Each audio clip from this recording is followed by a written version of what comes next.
আসসালামু আলাইকুম। চতুর্থ শ্রেণীর বাংলাদেশ ও বিশ্ব পরিচয় বই নিয়ে তোমাদের সাথে ধারাবাহিকভাবে আলোচনা করছি। এখন তার ধারাবাহিকতায় ষষ্ঠ অধ্যায় নিয়ে আলোচনা করব। তোমরা অনেক বেশি ভিডিওগুলো দেখছো, তার জন্য তোমাদেরকে অসংখ্য ধন্যবাদ। বাংলাদেশের চিরায়ত সাংস্কৃতিক ও উৎসব।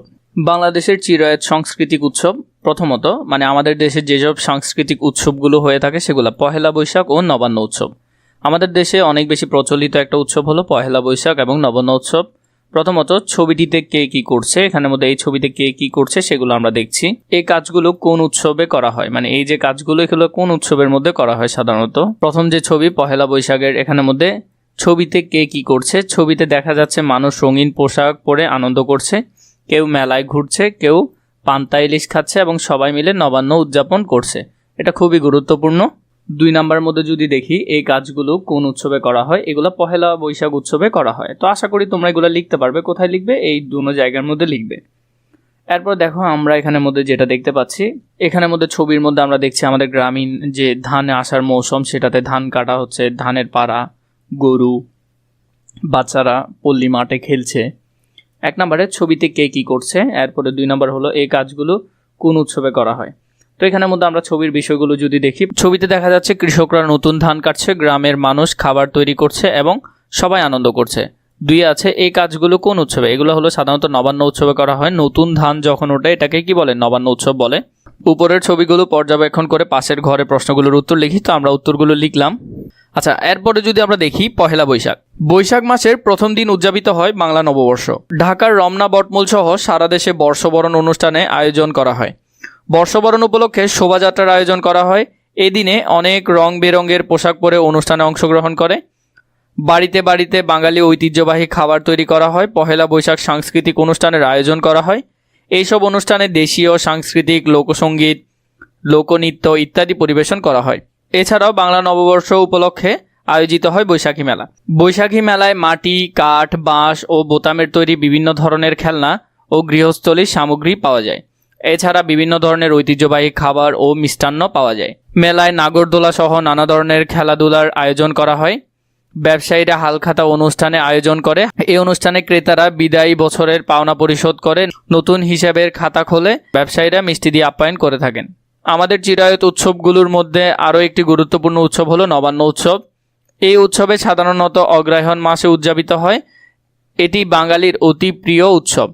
নতুন ধান ঘরে তোলা উপলক্ষে নবান্ন উৎসব উদযাপিত হয়ে থাকে।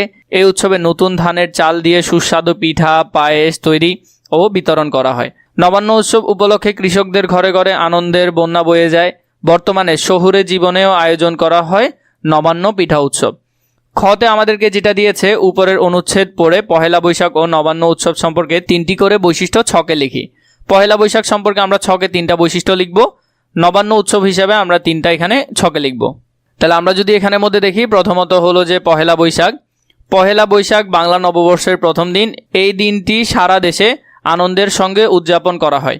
2 নাম্বার, এই দিনে মঙ্গল শোভাযাত্রা, মেলা, গান, নাচ ও সাংস্কৃতিক অনুষ্ঠানের আয়োজন করা হয়। 3 নাম্বারে মানুষ নতুন পোশাক পরে, পান্তা ইলিশ খায় এবং আত্মীয় স্বজনের সঙ্গে শুভেচ্ছা বিনিময় করে। এটা হলো কিসের ক্ষেত্রে? পহেলা বৈশাখের ক্ষেত্রে। তো পহেলা বৈশাখের বিষয়গুলো কোথায় লিখবে? প্রথম 3 ঘরে লিখবে।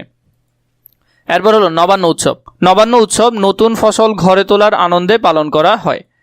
এই উৎসবে নতুন চাল দিয়ে পিঠা, পায়েস, নানা খাবার তৈরি করা হয়। 3 কৃষক ও গ্রামবাসী একসঙ্গে আনন্দ করে ও খাবার ভাগাভাগি করে এই উৎসব উদযাপন করে।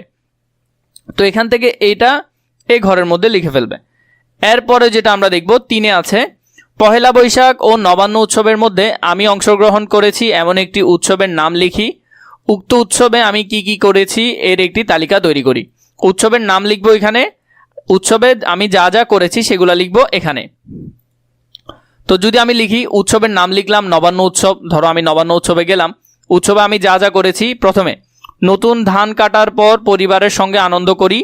2 নম্বরে নতুন চাল দিয়ে পিঠা, পায়েস ও ভাত রান্না করি। 3 নম্বরে আত্মীয় স্বজন ও প্রতিবেশীদের বাড়িতে দাওয়াত খাই, সবাই একসঙ্গে বসে খাওয়া দাওয়া করি। 5 নম্বর, গ্রামে গান, গল্প ও আনন্দের আয়োজন করি। তো এখান থেকে তুমি সুন্দর করে এই লেখাগুলো কোথায় লিখবে? এই বক্সে লিখে ফেলবে। এরপর আছে ঘ, আমার বিদ্যালয়ে পহেলা বৈশাখ উৎসবটি উদযাপন করতে চাই, তার জন্য করণীয় কাজের একটি তালিকা তৈরি করি। উৎসবের নাম, করণীয় কাজের তালিকা এখানে আমরা লিখব। উৎসবের নাম লিখলাম পহেলা বৈশাখ। 1 নম্বরে সকলে পরিষ্কার পোশাক পরবো। 2 পরিবারের বড়দের প্রণাম করে নববর্ষের শুভেচ্ছা জানাবো। 3 বন্ধুদের সঙ্গে মঙ্গল শোভাযাত্রায় যাব। 4 বৈশাখী মেলায় যাব ও খেলনা কিনবো। 5 পান্তা ভাত ও দেশীয় খাবার খাবো। 6 গান নাচ ও সাংস্কৃতিক অনুষ্ঠান উপভোগ করব। তো এগুলা সুন্দর করে এই বক্সের মধ্যে লিখে ফেলবে।